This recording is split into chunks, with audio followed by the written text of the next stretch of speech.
کسی نے مکان کو مقصد حیات سمجھا، 40 سال تک خوب کمایا، گلک ڈال بنائے، بیسیاں ڈالیں، اس کی خاطر جھوٹ بولا، اس کی خاطر لڑائیاں کی، کیا کر رہے ہو؟ گھر بنانا ہے۔ تو مقصد حیات کیا ہوا؟ گھر۔ تو بس اس کی قیمت بھی وہی گھر ہے۔ کسی نے اپنا مقصد حیات سرکاری نوکری، جس کی خاطر رشوت دی، جھوٹ بولا، فائل اوپر نکلوائی، ہر حرام حلال کام کیا، نوکری مل گئی، تو یہی قیمت ہے۔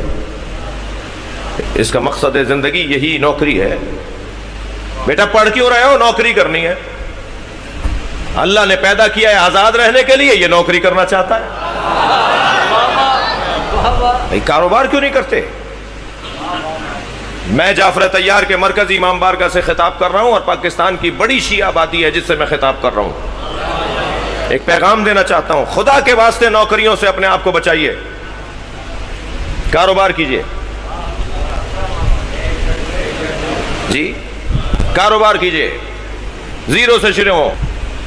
جی چھوٹی چھوٹی چیزوں سے کام شروع کریں، گھر میں کام شروع کریں، اور برکت اللہ دے گا۔ پہلے دن سے نیت کریں کہ جب بھی میری آمدنی میری خرچے سے زیادہ ہوگی تو میں بچت پر خمس نکالوں گا، اور کوئی پریشانی کی بات نہیں ہے، کسی ملا مولوی کو، کسی مولانا کو نہیں دیجیے گا خمس۔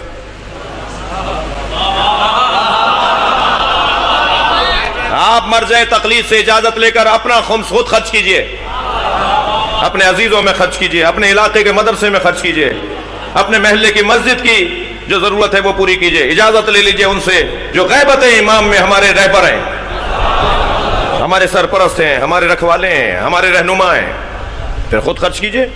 اور اگر کسی عالم پر، کسی ادارے پر، مرکزی امام بارگاہ پر، حسنین مسجد پر، امامیہ مسجد پر، کسی پر بھی آپ کو یقین ہے اور اعتماد ہے کہ یہاں حساب کتاب سیدھا ہے، تو دے دیجئے وہاں۔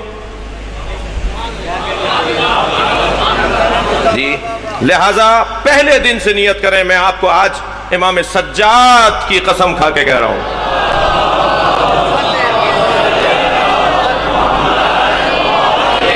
کاروبار کی طرف جائیے، کاروبار کی طرف۔ میرے بچوں، میرے عزیزوں، میرے نورانی چہرے والے، میری قوم کے ہونہاروں، تمہارے چہرے کا نور بتا رہا ہے کہ تم نے گناہ نہیں کیے ہیں،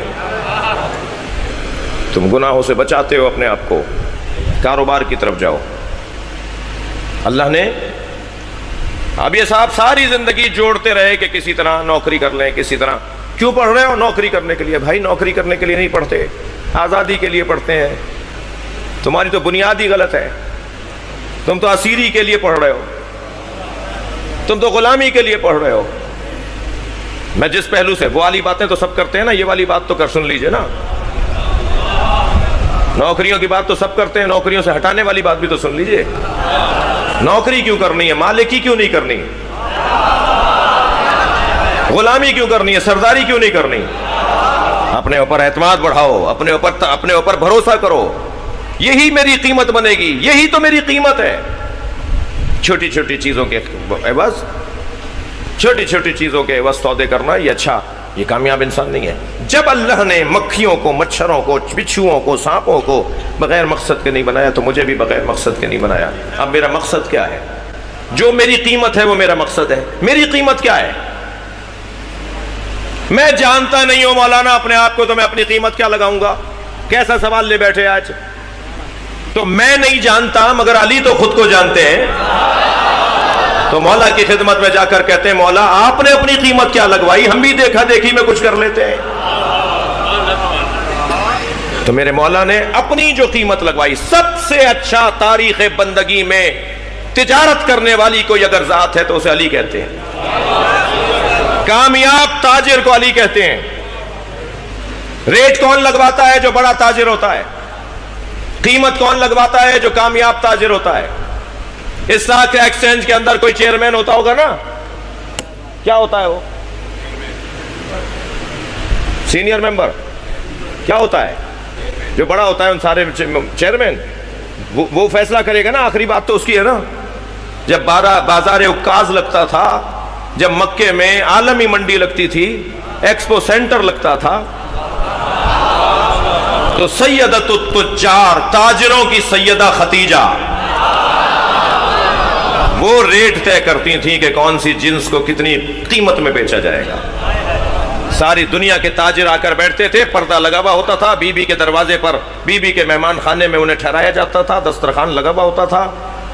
کوئی 100 اونٹ لے کر آیا، فلاں فلاں چیزیں لے کر آیا، کوئی 200 اونٹوں کا تاجر تجارت کا قافلہ لے کر آیا ہے، اور بڑے سارے تاجر پہلے بی بی کے گھر پہنچتے تھے۔ کوئی یمن سے آیا ہے، کوئی مصر سے آیا ہے، کوئی شامات سے آیا ہے، کوئی بصرے سے آیا ہے، کوئی بغداد سے آیا ہے۔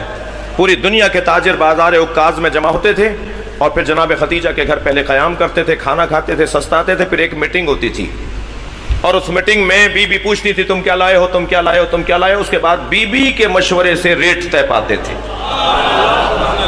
تو جو بڑا تاجر ہوتا ہے وہی ریٹ طے کرتا ہے۔ تھک کے تو نہیں سن رہے؟ جو بڑا تاجر ہوتا ہے وہی ریٹ طے کرتا ہے۔ اس تاریخ بندگی میں سب سے بڑے تاجر کو علی کہتے ہیں، جس نے نبی کے بستر پہ سو کر جان بیچی، اللہ کی مرضیاں خریدی، اس سے اچھا سودا ہی نہیں۔